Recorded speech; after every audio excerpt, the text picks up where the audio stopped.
నవ్య Ashram medical college.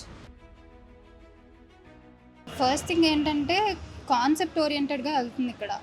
అక్కడ అంతా like topics wise వెళ్తుంది, కానీ ఇక్కడ అంతా ఇంటిగ్రేటెడ్గా చెప్తున్నారు. సో ఫస్ట్ థింగ్ అది. ఇంకా డెఫినెట్గా అండర్ ప్రెషర్లో అయినా సరే వినాల్సి వస్తుంది. సెల్ఫ్గా అయితే చాలా కష్టపడతారు. ఫస్ట్ థింగ్ ఇంటరాక్షన్, సార్తో ఇంటరాక్ట్ అవ్వచ్చు, డౌట్స్ ఇక్కడ ఇమీడియట్గా అడగచ్చు. ఇంకొకటి సెల్ఫ్ డ్రైవ్ అన్నది ఉండాలి ఇంట్లో అయితే, కానీ ఇక్కడ అంటే సర్స్ కూడా మోటివేట్ చేస్తున్నారు అండ్ అది మేజర్ రోల్ ప్లే చేస్తుంది. వాళ్ళ ఎక్స్పీరియన్స్ చెప్తున్నప్పుడు కానీ, లేదు వాళ్ళ డౌట్స్ ఎక్స్ప్లెయిన్ చేసేటప్పుడు కానీ, anatomy, biochemistry, physiology, pathology actually అన్నీ బాగున్నాయి. వాళ్ళు తీసుకెళ్లే ఆర్డర్ బాగుంటుంది, లైక్ ఓరియంటేషన్. అంటే ఫస్ట్ ఒక టాపిక్ చెప్పాలి, దాని తర్వాత ఇది చెప్తే అర్థమవుతుంది అన్న అంటే ప్యాటర్న్ బాగుంటుంది ఇక్కడ స్పెషల్.